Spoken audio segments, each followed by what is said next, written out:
Não, a gente já pode começar então, já tem muita gente, tá gravando aqui. Já? Vamos lá? Beleza, vou Pode se começar. apresentar, todo mundo já te conhece, mas se apresenta de novo aí, né? Tá, tá. Então, prazer, meu nome é Eduardo Nono, eu sou arritmologista clínico, fiz cardio aí na UFMG e estou participando aí das reuniões, até estive ausente nas últimas, mas foi exceção. Bem, o tema vai ser oclusão de apêndice atrial esquerda, um tema que eu até conversei com o Marco Paulo e o André, e eu nunca vi um, nem assim, nem conheci um paciente, e nunca conversei com alguém indicando. Então, é bem a questão do estudo e é até bom, né? Porque aí é um tema meio que eu não estudava muito, mas aí deu para dar a entender bem, entre aspas, né? Bem, esse caso clínico, por coincidência, eu tive na semana retrasada, lá no consultório, um paciente masculino de 69 anos, ele já era portador de FA em uso de Xarelto e foi encaminhado para avaliar implante de marca-passo, né, para ver minha opinião. Então, ele teve um síncope no banheiro, com pródromo, curto. Então, apesar de ser no banheiro, ele fala que o pródromo foi muito curto. Ele disse que não teve tempo nem para sentar, nem para deitar. E, junto com isso, ele teve uma TCE. Ele fala que quebrou a pia do banheiro com a cabeça. Ele é um cara que tem 1,97 m. Então, é uma queda bem alta. Nessa queda, ele fez um hematoma subdural, estava em uso de Xarelto, precisou drenar.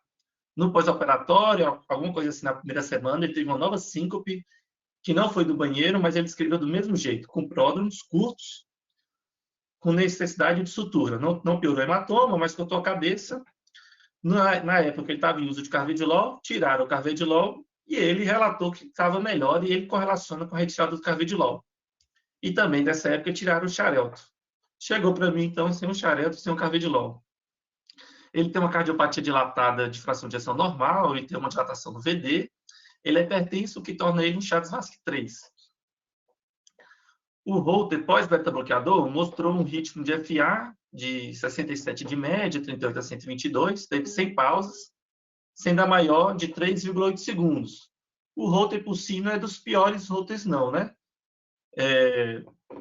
E aí a dúvida era se retornava com Xarelto, se essa oclusão de apêndice, na verdade, fui eu que me perguntei, e se realmente eu ia implantar o marca-passo, e aí eu vou meio que tentar falar o que eu pensei no final da aula, porque aí vai acho melhor discutir o caso após a aula.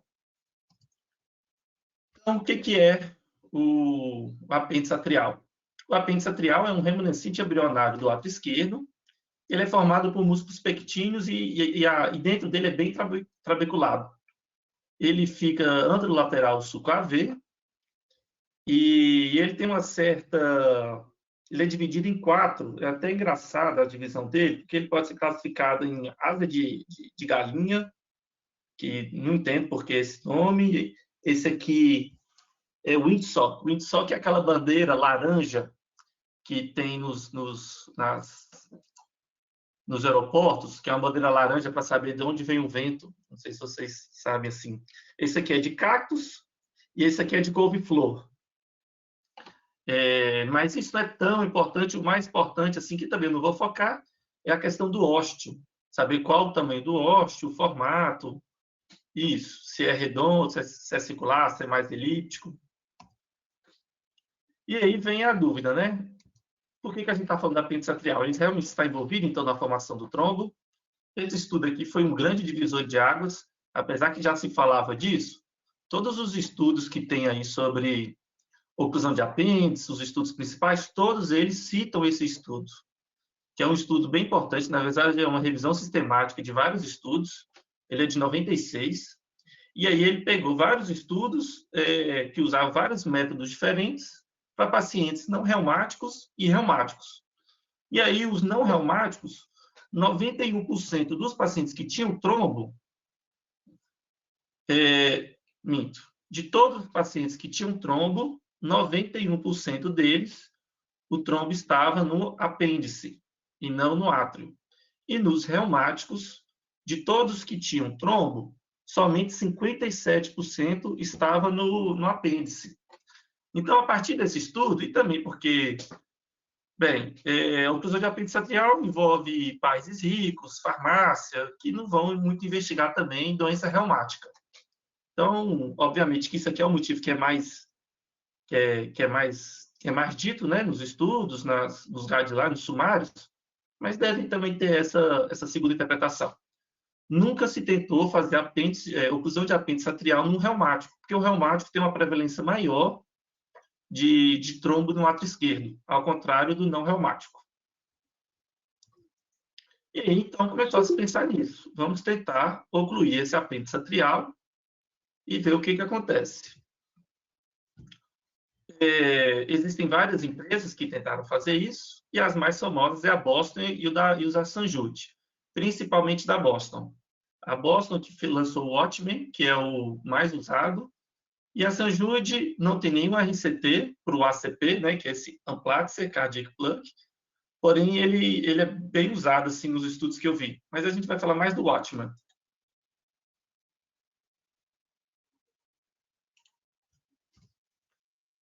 Então, vamos lá. Ocluir o apêndice efetivo, a gente só sabia que o trombo estava lá. Realmente adianta. E aí, o primeiro estudo que veio, que é um landmark, né, nesse tema, é o PROTECT-AF, que é um estudo do Lancet, até um estudo assim, digno de um New England, e foi um estudo de randomizado não inferior para justamente testar em pacientes com chaves de maior ou igual a 1, né? Nessa época não tinha muito chaves VASC. Se a oclusão de apêndice atrial com o protocolo antitrombótico, eu vou falar já qual é o protocolo que eles usaram, comparado com a varfarina, nessa época que não existiam os DOACs, né? Na verdade, o rivaroxabana também é da Big, né? Se não me engano, é de 2009. E aí eles viram dois desfechos. O primário, que seria esse combinado de AVC, morte cardiovascular e embolia sistêmica, e o desfecho de sangramento maior, derrame pericárdico e embolização do dispositivo. 707 pacientes, Estados Unidos e Europa, foi não cego, porque realmente não tinha como. Quem são os pacientes excluídos? Pacientes com contraindicação à varfarina. Então, lembrar que o primeiro estudo, o principal, ele não pegou os pacientes que hoje a gente indica, né? Que são os que têm contraindicação absoluta ou relativa.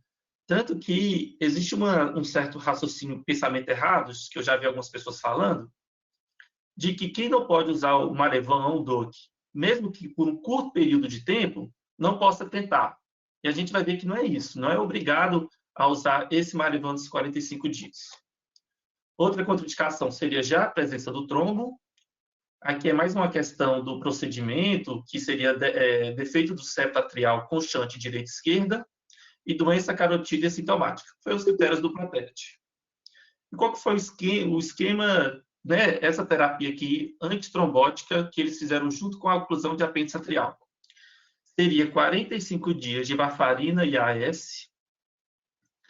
Depois que acabaria os 45 dias, o paciente fazia um eco, e se esse eco tivesse tudo bem, e o que é estar tudo bem? Não ter um leak maior do que 5 milímetros, a gente vai falar mais sobre esse leak, e não ter trombo.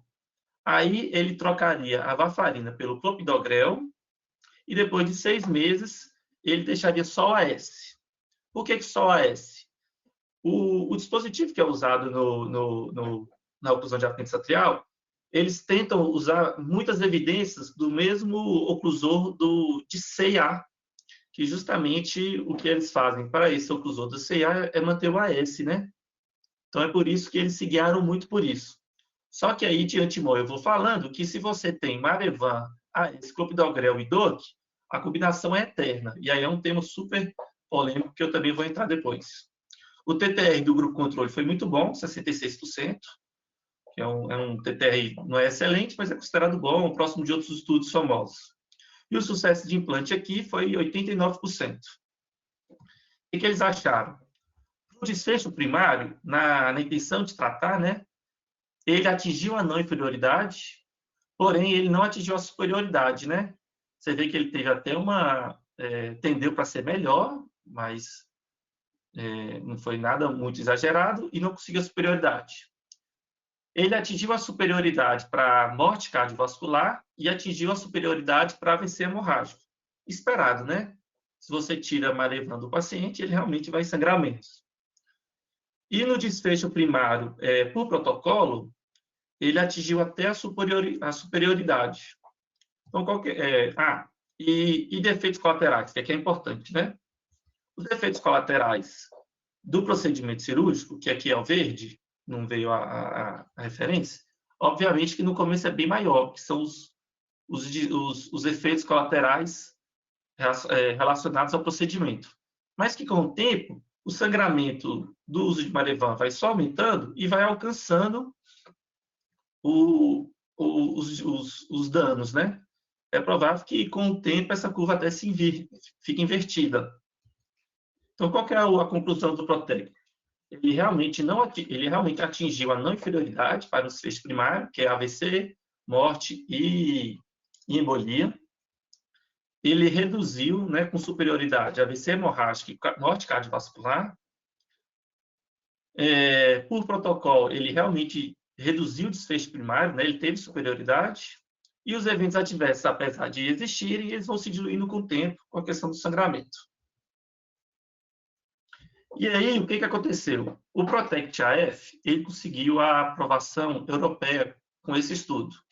Porém, o FDA não liberou somente com esse estudo, também não vou muito entrar por uma questão de segurança, e aí eles fizeram o estudo Prevail, com um desenho muito parecido, mas era só para avaliar a segurança. Que achou também coisas parecidas, e agora o que é mais importante do que eu falar estudo por estudo é juntar os dois. E o que os dois mostrou? Mostrou, primeiro, o óbvio, né? Vai reduzir vai reduzir sangramento, então reduziu o AVC hemorrágico e sangramento maior não relacionado com o procedimento. E embolia, AVC, eventos embólicos, ele teve um pouco de aumento com imprecisão. Esqueci. E morte cardiovascular, realmente, nos dois estudos, manteve esse benefício de morte cardiovascular. Então, quando a gente junta os dois maiores estudos, que são RCTs, ele reduz a morte cardiovascular e reduz AVC hemorrágico, e é não inferior a eventos embólicos, porém com uma certa imprecisão, né? Você vê que tem mesmo, está tendendo a ser pior o dispositivo, né? O oclusão do apêndice. Quando a gente pega os estudos observacionais, que aí geralmente é um N bem maior, esse Evolution, são vários centros da Europa, e aqui, se eu não me engano, foram mais de 1.000 procedimentos. Quando a gente pega o que é esperado nesses pacientes, aí é guiado pelo Chades-Vasque, né? Para Chades-Vasque menor que 3, todos os pacientes... tá aqui, ó, o número. 900 mais 118. Todos os 118 pacientes, nenhum deles teve evento embólico com o oclusor de apêndice atrial. Porém, quando o Chades-Vasque é maior que 3, ocorreu aí AVC 1.4 e esse desfecho combinado em 2.3. Esse vermelho é o esperado baseado em pacientes com o mesmo Chades-Vasque, de outras coortes, e aí a gente vê uma redução importante, né? Tem que lembrar que esses pacientes, eles usam AS. Então, se fala um pouco sobre o quanto que é pelo AS e o quanto que é pela oclusão de apêndice atrial. Mas é muito óbvio que o AS não ia causar essa redução toda, né? A gente sabe que AS para FA não é bom. Então, para o Chades-Vasque acima de 3, obviamente que vai reduzir, e para os menores que 3, de acordo com esse estudo, foi 100% protetor. Mas isso aí eu já vi até na reunião lá do ICO, que era um paciente que tinha contraindicação absoluta para anticoagulação, e aí o povo questionou, mas se não pode anticoagulação nem o mínimo, como é que a gente vai poder colocar o oclusor do apêndice atrial se no estudo lá do Protect e no Prevail usou 45 dias de Marevan? E aí eles fizeram esse estudo também com o Atmer, que é o chamado de ACEP Study. É um ensaio clínico de um único braço, 150 pacientes, Chades-Vasque maior que 1 e alguma contraindicação à varfarina. Porém, poderia usar AS clopidogrel. E aí, o que é estranho desse estudo? Eles não citam lá que a contraindicação à varfarina era pela questão de dificuldade do controle do TP. Eles falaram que era pelo risco de sangramento. E é muito sabido que a AS clopidogrel sangra provavelmente até mais do que varfarina, né? Mas o que eles quiseram provar é que não precisa da varfarina, que esse era o ponto. E aí, de fato, fechamento do apêndice com o Watchman, mais uma terapia antitrombótica. Faltou o C, desculpa. Com o Marevan. Na verdade, não era Marevan, né? O paciente não usava nada. E aí eles, porque aqui era paciente com contraindicação, eu esqueci de botar o C. E aí eles viram o desfecho primário, que seria AVC, embolia sistêmica e morte cardiovascular, que é o mesmo desfecho lá do outro. Aqui já existia Chagas-Vasque nessa época. O Chagas-2 foi 2,8 e o Chagas-Vasque foi 4,4. Pacientes com Chagas-Vasque, né? Um Chagas-Vasque considerável. E qual foi a terapia antitrombótica dos pacientes do grupo intervenção? 6 meses de dupla antiagregação e depois a SA de eterno. Eles viram que nos pacientes... E aí lembrar que... perdão, é porque não tem C, porque é único braço. Acho que eu lembrei, foi mal. Então, como é único braço, ele simplesmente viu o que aconteceu com esses pacientes. Esses pacientes tiveram um desfecho primário de 4,6% paciente ao ano e de AVC isquêmico de 1,7%. E aí, o que eles fizeram? Pegaram esses pacientes com Chagas-Vasque de 4,4% e viram que o risco de AVC embólico deles é de 7,4%. E aí ficou como subentendido que essa redução de 7,4 para 1,7 seria pela questão da oclusão do apêndice atrial, mesmo sem uso de Marevan. Então, esse estudo mostrou que ocluir o apêndice atrial sem usar Marevan reduz o AVC isquêmico em relação com coortes históricas. E os eventos adversos daqui foram 8,7%, que aí juntou tudo, né? Embolização do dispositivo, derrame pericárdico, trombo, AVC isquêmico com trombo do dispositivo, aneurisma, hematoma no sítio de punção. Então, o que esse estudo mostrou? Que ocluir o apêndice sem Marevan nos 45 primeiros dias reduz AVC isquêmico em relação com coortes diferentes de pacientes com o mesmo Chagas-Vasque.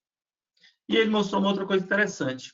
O risco de embolia desses pacientes, do grupo intervenção, né, que basicamente é o único braço, desse estudo foi o mesmo do braço de intervenção do PROTECT Trial. Ou seja, apesar da terapia antitrombótica ser diferente, o risco de embolia foi igual. Claro, são populações diferentes, né? Tem outras coisas que a ser discutida, mas pacientes que não usam Marevan tiveram eventos embólicos igual ao braço de intervenção do PROTECT que usou Marevan. E aí se questionou essa dúvida. Realmente, então, é desnecessária a varfarina nos primeiros 45 dias? Ela ajuda ou ela é totalmente desnecessária?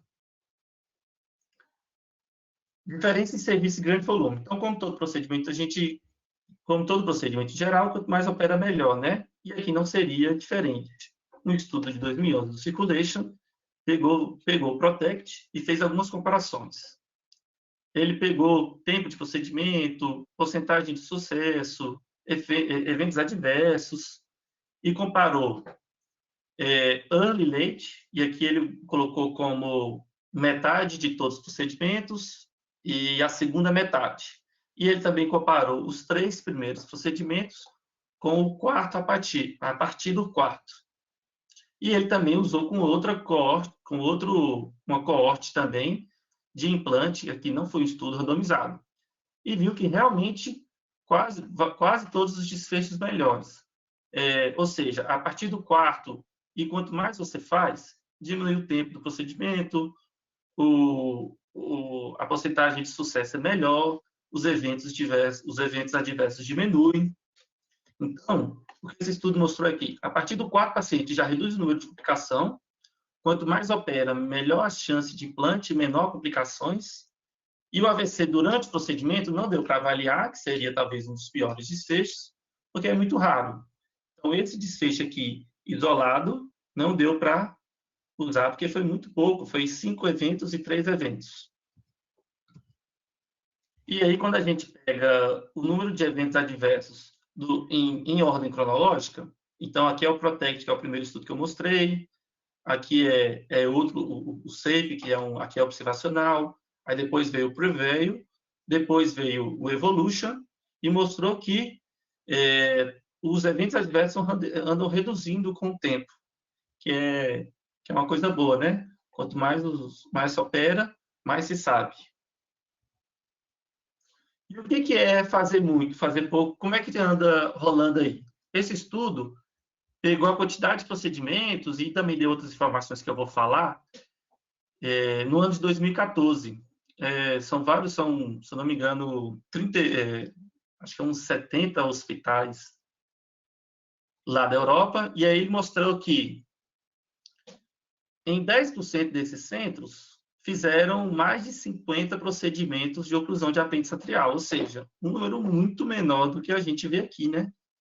Eu até, como o Vang acabou de entrar, eu até conversei com o Vang, ele também nunca fez, o André acho que também nunca tinha indicado um. Então, a gente vê que em 2014, 10% fez mais de 50. 10% fez de 31 a 40, 16% de 21 a 30, 10% de 16 a 20, 18% de 11 a 15, 10% de 6 a 10 e 28% de 1 a 5. Número esse que provavelmente só deve estar aumentando, né? Então, a gente vê aqui que a gente faz bem para menos, faz bem pouco esse procedimento. E agora que tem o DOC, o que a gente vai fazer? E aí eles fizeram um estudo randomizado, esse estudo randomizado ele é muito cêntrico, porém somente na República Tcheca. E aí eu queria só falar uma curiosidade que eu achei. Esse estudo foi feito em 10 centros da República Tcheca. Eu fui até ver, a República Tcheca tem, acho que ele é menor que Santa Catarina, tem uma população aí, seria tipo o 6º estado brasileiro em população, e conseguiu fazer um RCT com 10 centros que fazem oclusão de apêndice atrial. Olha que bizarro, né? Um país, acho que é 10 milhões de habitantes, um país que só ele é menor que São Paulo, capital, tem 10 centros fazendo ao ponto de fazer até estudo. Então, eles pegaram paciente com história de sangramento maior, eventos embólicos em uso de anticoagulação, ou Chagas-Vasque 3 mais Rasbled 2, e aí fizeram a comparação.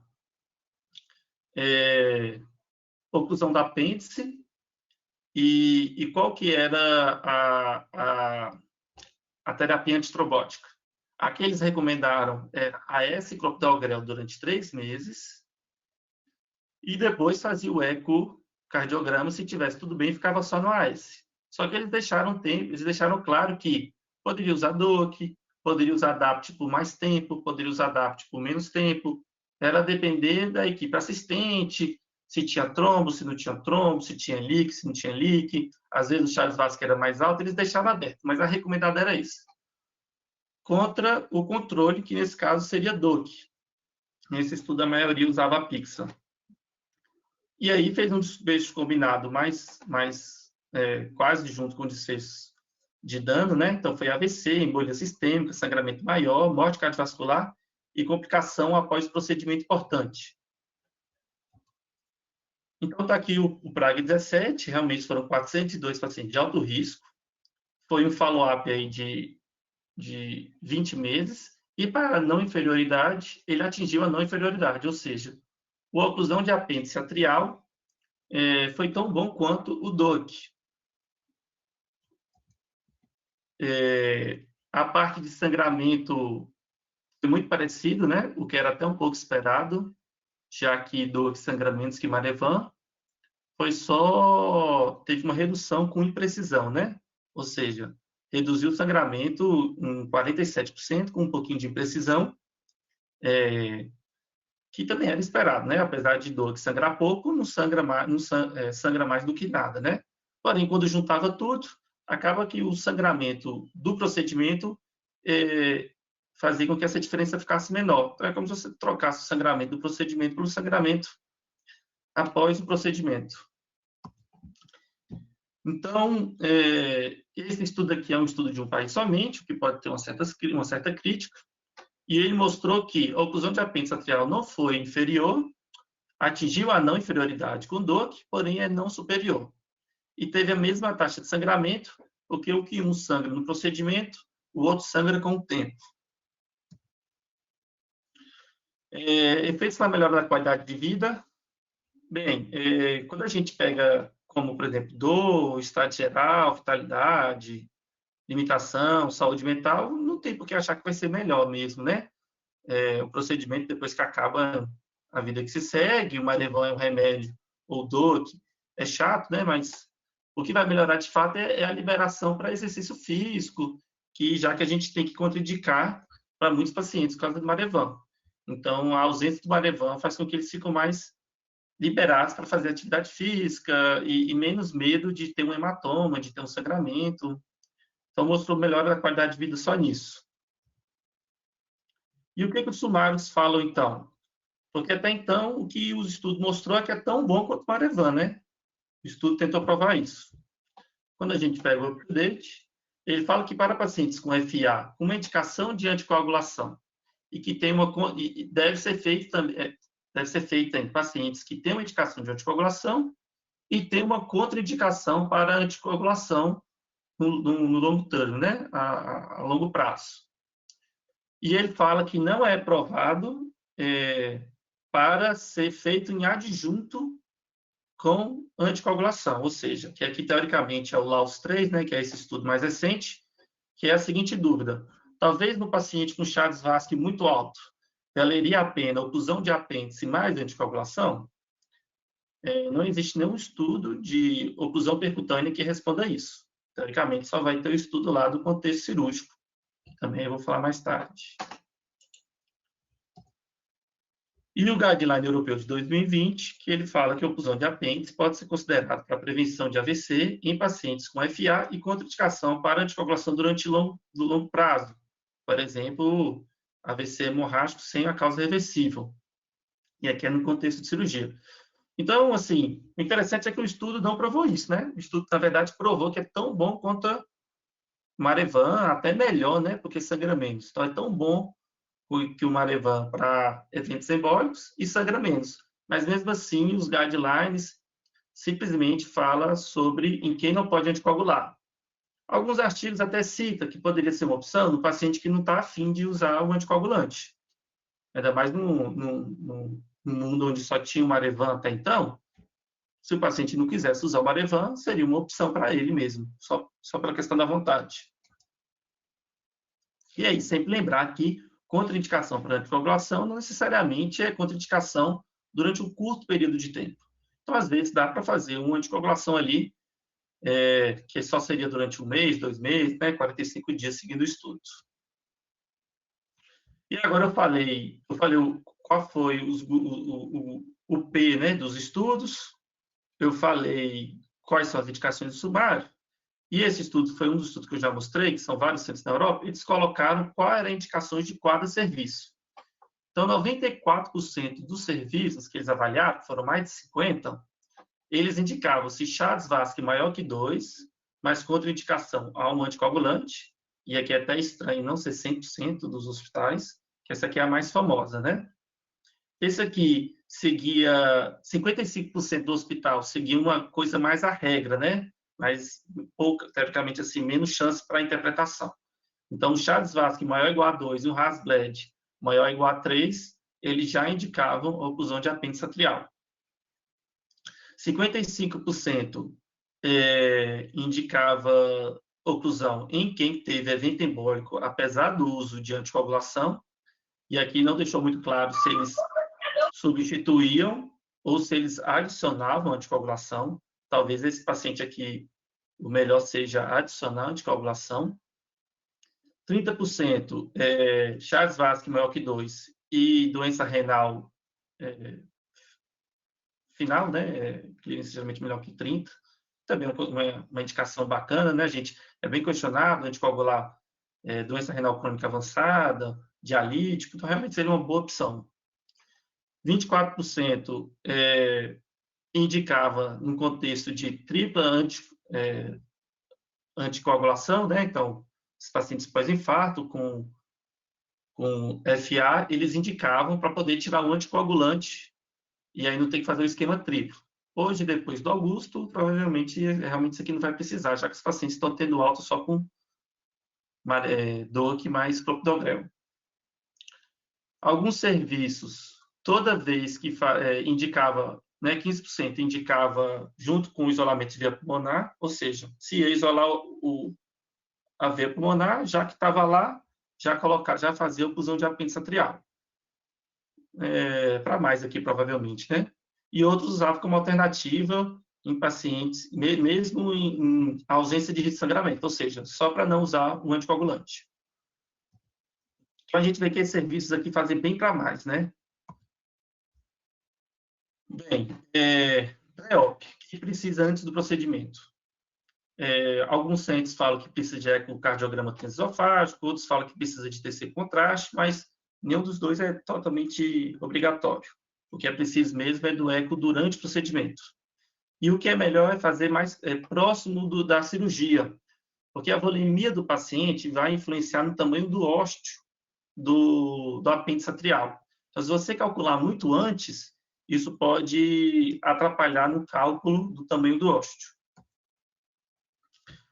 De novo, aquele estudo, 54% fazer com anestesia geral, 37% com sedação e 8% com anestesia local só. E 25% realizava junto com o isolamento de veia pulmonar quando indicado, ou seja, já que vai acessar o átrio esquerdo, aproveite e já isola a veia pulmonar. 46% dos hospitais era o eletrofisiologista e o intervencionista que fazia, 21% era só intervencionista e 21% era só eletrofisiologista. E 12% era os outros. Esses outros não ficou muito claro quem que eram esses outros. Não sei se era talvez cirurgião, né? Provavelmente. Enfermeira. Deve ser. E como é que é o manejo pós-implante, quais são as explicações, a terapia antitrombótica. Agora eu vou falar só de terapia antitrombótica, porque aqui é o tema mais polêmico até então. Quando você estuda, não é polêmico, né? Quando você vê o que estão fazendo por aí, realmente é um pouco diferente. Mas a terapia antitrombótica aqui é a parte mais complicada e provavelmente é a que vai ficar saindo mais evidência. Se você seguir o Protect Trial ou UpToDate, ele vai fazer esse esquema. E aqui eu coloquei a dose que lá eu não tinha colocado. 45 dias de varfarina com um AS de 81 miligramas. Aí depois que sai a varfarina, você sobe o AS para 325 com clopidogrel, e o clopidogrel aqui seria 75, e depois seria AS 325 miligramas ad eterno. Com 45 dias, ele fazia o eco transesofágico e vê se tinha líquido ou trombo. Se tivesse, ele mantinha a varfarina. Eu vou falar depois o que fazer com trombo e líquido. Se você seguir o ECEP Trial, que é aquele estudo que não usou Marevan, que é o estudo que provou que não precisa de anticoagulação, eles fizeram 6 meses de clopidogrel mais AS e depois AS ad eterno. Eu procurei no estudo lá, procurei no material suplementar, eles não colocaram a dose de AS e de clopidogrel. Então, esses são os RCTs. Quando você abre no ESC, no Guideline 2020, o que eles colocam? Vou falar só do Atman, e aí eles dividem o risco de sangramento em dois. Aqui é o de baixo e aqui é o de alto. Ambos tomam de 75 a 325 miligramas. O que muda é, baixo risco faz a anticoagulação, ou seja, em paciente de baixo risco, ele faz a mesma recomendação do Protect Trial. Então, o que o Guideline da AS 2020 recomenda é isso. Baixo risco de sangramento segue o Protect, e alto risco de sangramento seria mais ou menos o ICEP, que seria aspirina com clopidogrel, e aí seria de 1 a 6 meses, a depender do resultado do eco transesofágico. Tem esse outro estudo aqui, tem esse outro artigo de revisão também do europeu, do revista europeia, e aí ele coloca várias opções. Então, realmente, aqui a coisa começa a ficar muito confusa. Em quem o estudo fala que você pode fazer um short term, né, um curto prazo de anticoagulação, ele dá duas opções. Ele dá a opção do Protect, que é só que não com Marevan, né? Seria NOAC ou OAC mesmo, com aspirina e depois só clopidogrel, ou essa forma alternativa que você não faria clopidogrel. Simplesmente jogaria a anticoagulação para 3 meses. E nos pacientes que você realmente acha que não dá para fazer anticoagulação, nem que seja por um curto período, aí também você pode fazer tudo. A AS com clopidogrel só durante o mês, tentar fazer um DOAC baixa dose, então seria a Pixa de 2,5, né? A Rivaroxa de 15, ou simplesmente o AS. Vai ficar a seu critério. O que esses centros na Europa fazem? E aí, realmente, de novo, a bagunça. 37% usava farina, 37% não usou nenhum anticoagulante, 12% usou a DOAC, alguns usaram até heparina durante a internação como tipo ponte, e 75% interrompe o AS na ausência de outras indicações. Isso aqui é uma coisa que nenhum dos estudos randomizados fez, que é tirar o AS se não tiver outra indicação. E aí, 6 meses, 12 meses, terra sem lei. Tem esse outro estudo aqui também, que tentou pegar outras coortes, mostrou que tem de tudo. Sem nada. Existem pacientes que saem sem nada, esse aqui realmente aí não dá para indicar muito. Tem centros, né, 35%, que saiu só com um antiagregante, 23% a média aí saiu com 2, 30% saiu só com anticoagulação, e para você ver, anticoagulação com AS, que teoricamente é o protocolo do PROTECT, foi um dos menos usados. Então, apesar do PROTECT fazer esse anticoagulação e um único antiagregante, é um dos menos utilizados. Bagunça, né? Tem essa aula aqui no YouTube que me ajudou bastante, que foi uma mesa que discutiram bastante sobre oclusão de apêndice atrial, 1h30, tem vários especialistas. Bem, o que eles falaram lá? Porque tem uma hora, eles dão a aula, eles mostram os estudos, e depois eles falaram o que eles fazem, cada um, assim, meio que falou. Tem que lembrar que nessa época não existiu o PREG 17, que é aquele estudo que usou DOAC, então nenhum deles usava DOAC. E se usava, eles não falaram. É provável que agora, com o PREG 17, eles comecem a usar. Também, cada um usava de um jeito, mas o que deu para entender é que a maioria usava DAPT por 30 a 45 dias, e aí eles faziam um eco. Se o eco não mostrasse leak ou trombo, eles deixavam só AS ou nada. E depois de 6 meses, de novo, ou AS ou nada. Lógico que na ausência de outras indicações de AS. Então, se tivesse uma doença vascular periférica, AVC prévio, essas coisas, eles mantinham AS. Então, pode fazer o que quiser, mas existe um mínimo aceitável que eu vou falar quando for falar de trombo, que seria pelo menos considerar o DAPT. Complicações do procedimento. Punção e tamponamento aqui, inespecífico, é como qualquer outro procedimento de eletrofisiologia que envolve punção, então eu não vou muito entrar nesse tópico. E agora específico da oclusão de apêndice atrial, que é o tema da aula. Embolização de dispositivo. Então, você vê aqui no ectoesofágico, nessa hora, o dispositivo está aqui e hora ele está aqui na válvula. Então, esse dispositivo não foi bem colocado. O que fazer nesse caso? Vai depender da localização do dispositivo e, em geral, tenta a retirada de forma percutânea, mas tem que sair. O leak. O leak, o que acontece? A gente vê aqui que o leak acontece quando, por causa de formas e tamanhos do apêndice atrial, pode resultar em um fechamento incompleto com os dispositivos circulares. Então, você vê aqui o apêndice atrial, o dispositivo está aqui, e tem uma brechinha, não conseguindo ocluir todo. Então, a gente vê aqui, esse aqui é o Watchman, e o Amulet, que é aquele segundo mais usado. O ectoesofágico pode mostrar pelo Doppler, também sem necessidade de dobra, e a TC, o contraste também vai ajudar. Você vê que tem aqui o leak, né? E você vê que o apêndice está corado. Então, na TC com contraste, o apêndice não pode estar corado. Se o apêndice está corado, é porque o sangue entrou dentro do apêndice. Logo, existe o leak. Em geral, considera-se importante somente leaks a partir de 5 milímetros. E aí, esse leak é um problema ou não é? Aí tem essa revisão sistemática recente, de 2021, que pegou vários estudos e aí também confusão. Os verdes mostraram que não tem associação com eventos embólicos e os vermelhos mostrou que link aumenta o risco de embolia. Ou seja, esse outro estudo aqui mostrou que em pacientes que não têm leak, você vê que os eventos embólicos foram até maior do que os pacientes que tinham leak acima de 3 milímetros. Alguns estudos usam severo como 3, outros usam 5.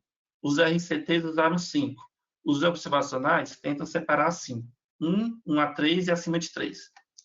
Então, leak, apesar de mudar a conduta no contexto de quanto tempo você vai manter a anticoagulação, ele não se sabe o quanto que de fato ele é problemático. Talvez um leakzinho desse mostre realmente que o contraste está caindo no apêndice, mas talvez isso não tenha muito uma repercussão no risco de embolia. Mas o que fazer então com pacientes com leak? Para evitar, e aqui realmente é uma coisa que assim, é mais para quem faz o procedimento, antes eles faziam com um tamanho 10% acima do tamanho do ósteo, mas agora eles priorizam fazer um dispositivo um pouco maior. Isso mostrou nos estudos lá que reduz a chance de leak. E tentar fazer uma boa avaliação anatômica do apêndice, como eu falei, fazer perto do procedimento, isso tudo ajuda. Como tratar? Bem, após 45 dias, você vai fazer ou o eco transesofágico ou ATC, ou ATC com contraste. E aí você vai definir. Se tiver o leak, o que faz? Terra sem lei também. Você pode DOAC, Marevan, manter o DAPT. O que na maioria que você não deve fazer é manter somente o AS. E aí depois você mantém isso por 6 ou por 12 meses, varia. E aí depois de 6 a 12 meses, você vê se tem o leak novamente. Se tiver o leak, aí você tem que ver o que você vai fazer. Se você vai manter o DAPT, se você vai manter o Marevan. Isso aqui é meio contraditório com, teoricamente, quando a gente quer indicar, né? Porque quando você estuda, você lê assim, uai, se eu indiquei para não fazer anticoagulação, como é que eu vou manter a anticoagulação nesse paciente? Tem que lembrar que os estudos primeiros, né, os RCTs, não testaram isso. Testaram comparar com o Marevan. Então, na verdade, é como se você estivesse fazendo um crossover do paciente, né? Então, esses pacientes que os estudos testaram, não são pacientes com contraindicação a Marevan, então eles mantiveram. E, obviamente, que se tem um leak e o paciente teve um novo evento embólico, aí não tem jeito. É anticoagulação ou tratamento percutâneo. E o tratamento percutâneo é colocar esse dispositivo aqui, que eu que nem sei como é que é o nome disso, mas seria um outro dispositivo para justamente tampar esse leak. E aí realmente não tem jeito. Vascular. Então, como é, Vale? É um plug vascular isso aí. Ah, plug vascular, né? Beleza. Bem, então leak é isso. Leak não sabemos o quanto que isso acontece realmente de risco de embolia, mas não tem jeito. Tem que aumentar, tem que manter um pouquinho mais a dupla ou a anticoagulação. Já a trombose de dispositivo, não. O trombo de dispositivo é um problema maior. Tem que lembrar que a endotelização do dispositivo ocorre de 45 a 90 dias. E é por isso que, geralmente, os estudos tentaram usar 45 dias de Marevan. Porque uma vez que o dispositivo está endotelizado, ele não vai mais entrar em contato com o sangue, ele não vai mais fazer trombo, na teoria. O diagnóstico é feito através de eco, preferência transesofágica 3D. E aí, quando é que a gente tem que fazer o eco para ir atrás de trombo e de leak também, né? Aí varia. O Protect fez com 45 dias, 6 meses, 12 meses. Alguns estudos falam só 6 semanas, né? Que seria 45 dias. E depois de 12 semanas, aqui falou 1 ano, né? Repetir com 6 meses. Então, também, terra sem lei aqui, quando é que é. O que é obrigatório é o de 45 dias. Esse é bem... todos fazem isso. Então, a gente vê aqui o dispositivo e depois de alguns dias você vê que só tem tecido endotelial. E aqui, por exemplo, você vê o dispositivo e você vê um trombo. Então, o ecocardiografista tem que separar entre endotélio, que é só uma camada de endotélio, e tem que comparar com trombo. Qual que é a frequência de trombo? Nos estudos é por volta de 4%. Aqui não, ao contrário do leak, quem tem trombo faz mais AVC embólico e eventos embólicos. Quais foram os piores preditores de trombo nesse estudo? Idade e AVC prévio. E o que foi protetor? Alta com DAPT ou anticoagulação. Então, baseado nesse estudo aqui e naquela reunião lá com os... Reunião não, na mesa lá com aqueles... Né, o povo que trabalha muito com isso, realmente não dá para ter alta só com AS. Aí seria a exceção da exceção. O ideal é DAPT e ou pelo menos anticoagulação ou anticoagulação com AS.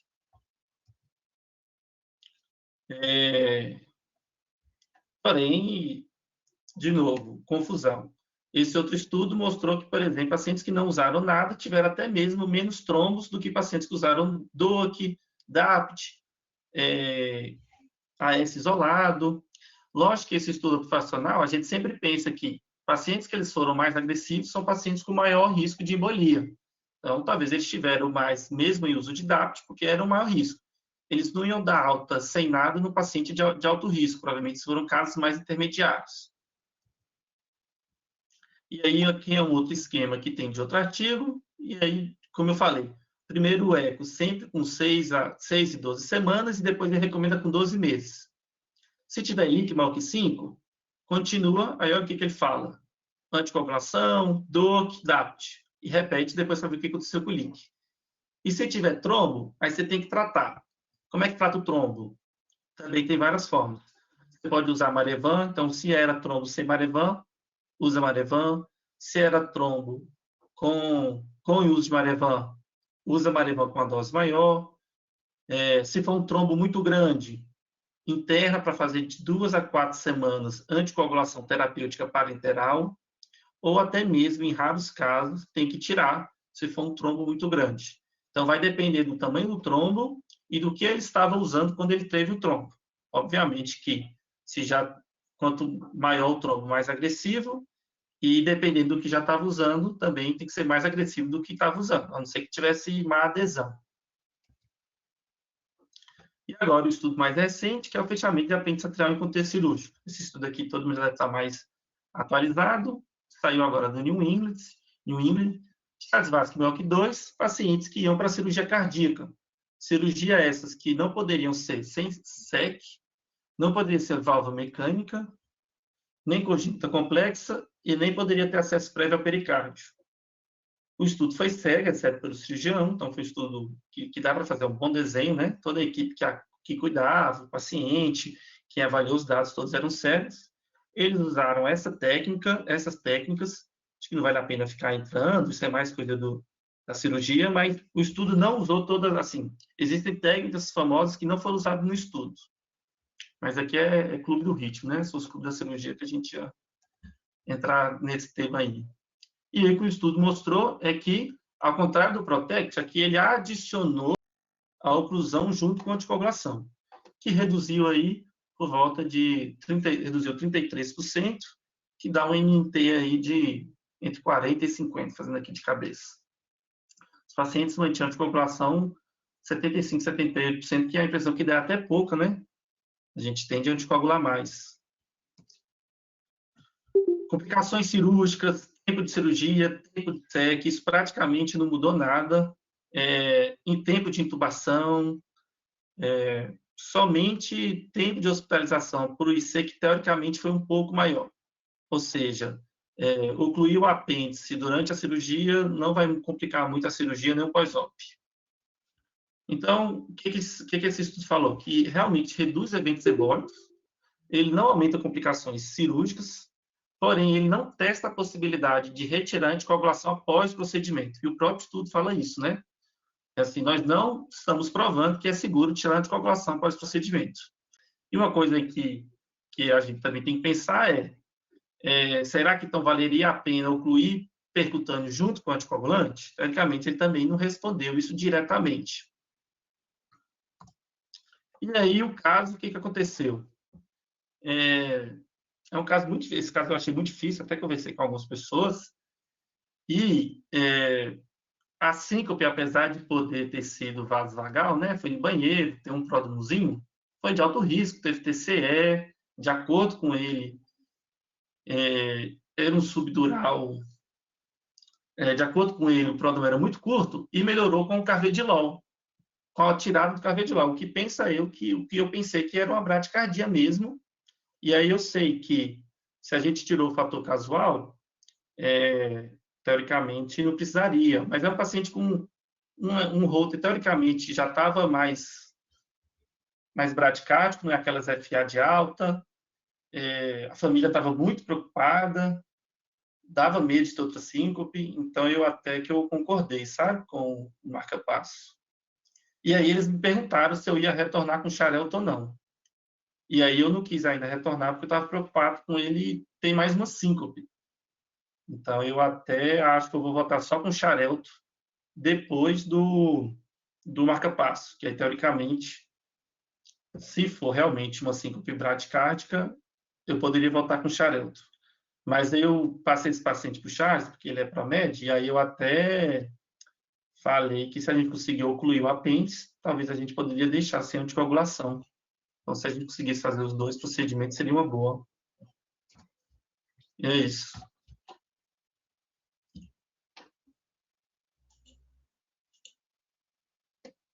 Foi mal a demora aí, acho que acabei passando um pouquinho do tempo. Beleza, Nola. Parabéns aí pela revisão. Parabéns, Nola. Valeu. Aproveitar que tem o Vano aqui, ó, cardiologista intervencionista.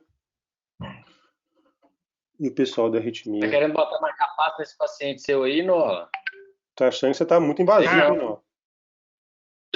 3.8 com FA, pô. No HC você não plantava antes, não.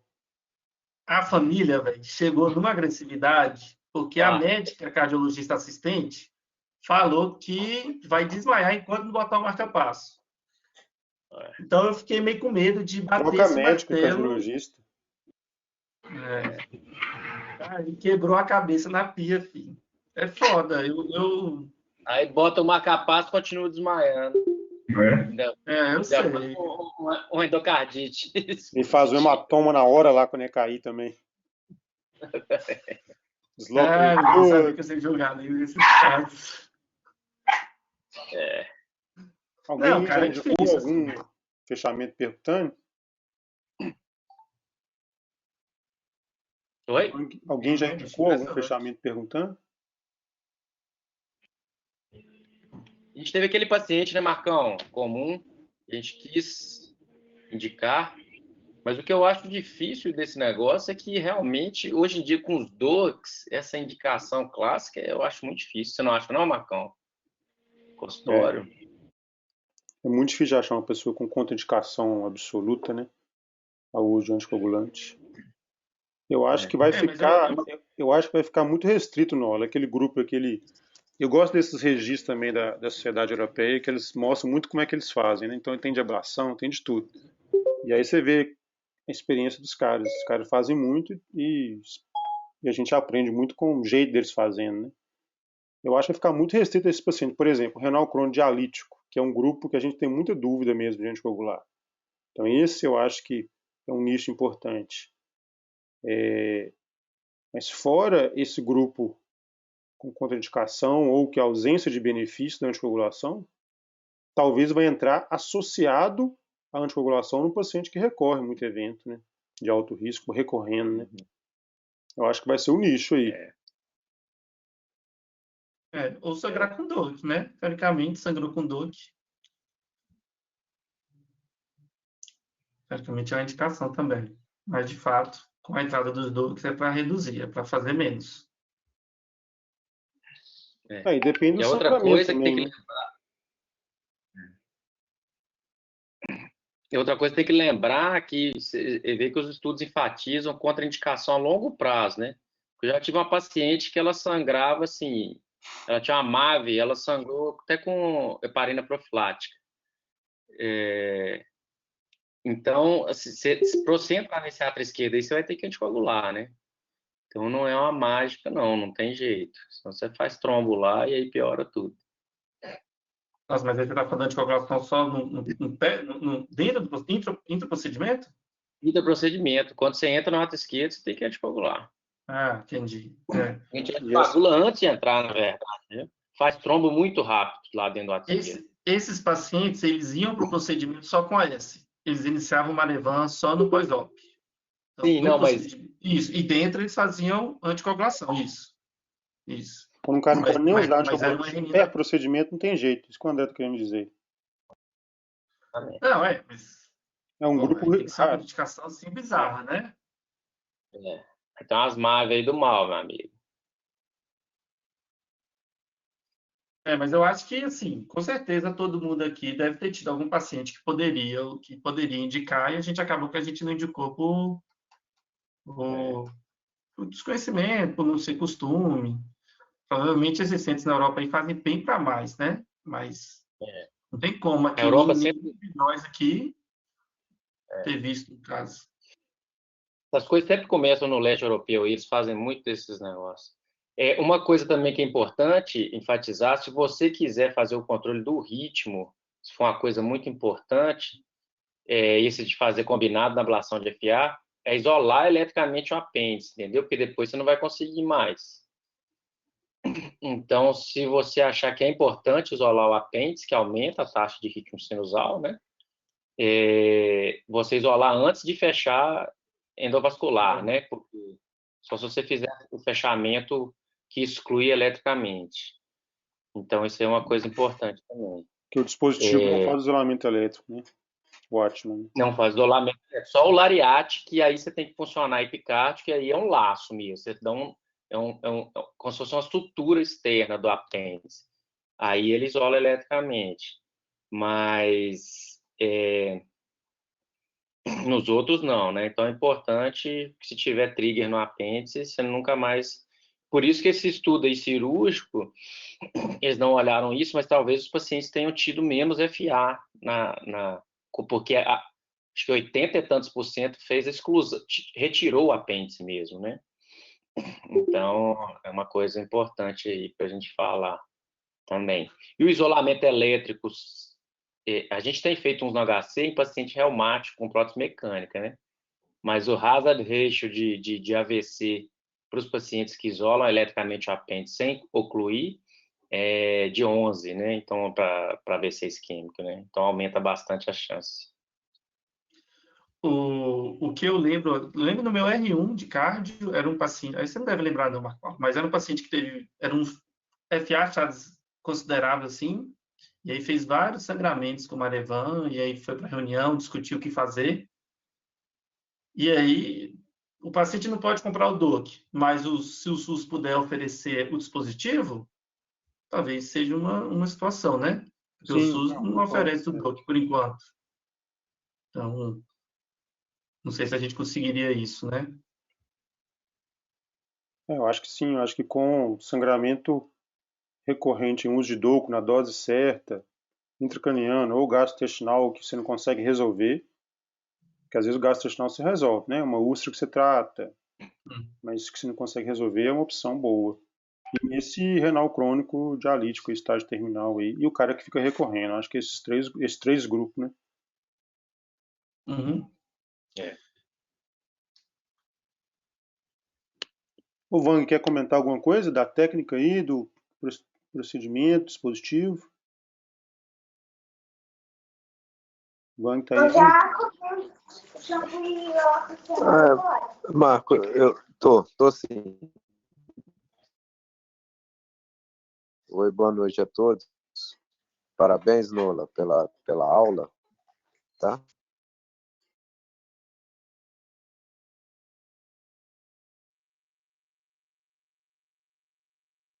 Vang?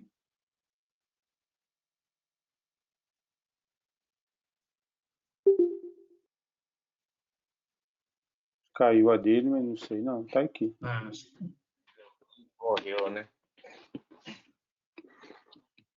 Ele é poroso, então Vang, a gente tá te ouvindo, não, Vang? Cortou tudo, Vang, Você pode ficou começar. offline. Oi, tá me escutando? Ah, não, Vang, tá ruim. Oi. Ficou ruim. Tá. Sim.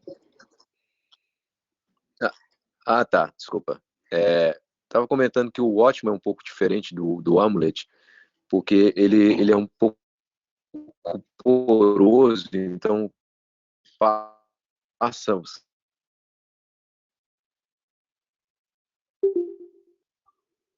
sangue ainda após o implante, sabe? Eu acho que, inclusive, ele até pode interferir no resultado do leak, né? Porque naquele estudo lá que você mostrou sobre o leak, separar os tipos de devices, sabe? Eu acho que seria interessante para a gente poder ver se o device da Boston seria inferior, por exemplo, ao device da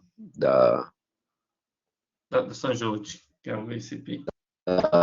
da Amplatzer, né? Da AGA. Isso.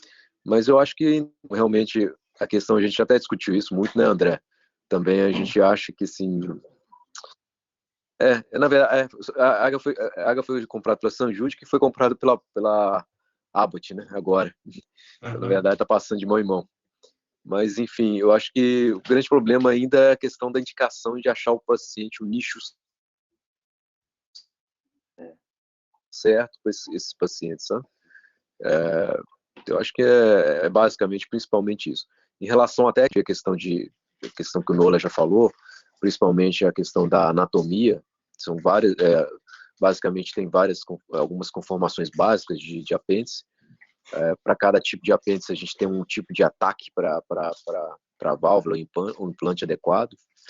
Então eu acho que, assim, é um procedimento que eu acho que, assim, a gente tem pouca experiência, acho que pouca gente tem, porque acho que realmente o N não é grande, sabe? E quem tem N grande é porque a indicação talvez não seja tão precisa também, né? Tem essa questão. Ô Vang, eu vi, quando eu fiquei no Canadá, eu vi alguns implantes, bem tranquilo tecnicamente, assim, o negócio, para a gente da elepsologia, muito sossegado, um acesso que a gente já faz, uma transeptal um pouquinho mais posterior e mais baixo, mas o que dita mais, isso eu perguntei ao pessoal, falei minha impressão, eles concordaram, o ecocardiografista é que é o decisivo do procedimento, entendeu? O cara que vai te falar o tamanho da prótese que você vai colocar, antes de você soltar a prótese, como é que tá e tal. Então, assim... É igual o Mitra Clip, parece... né? O ecocardiografista tem que ser...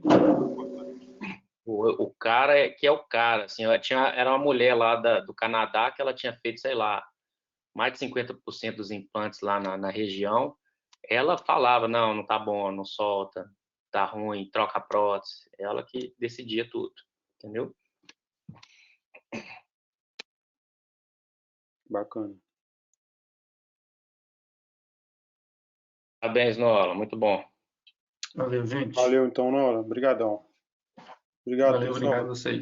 Até daqui a 14 dias. Valeu. Boa noite. Valeu. Boa noite.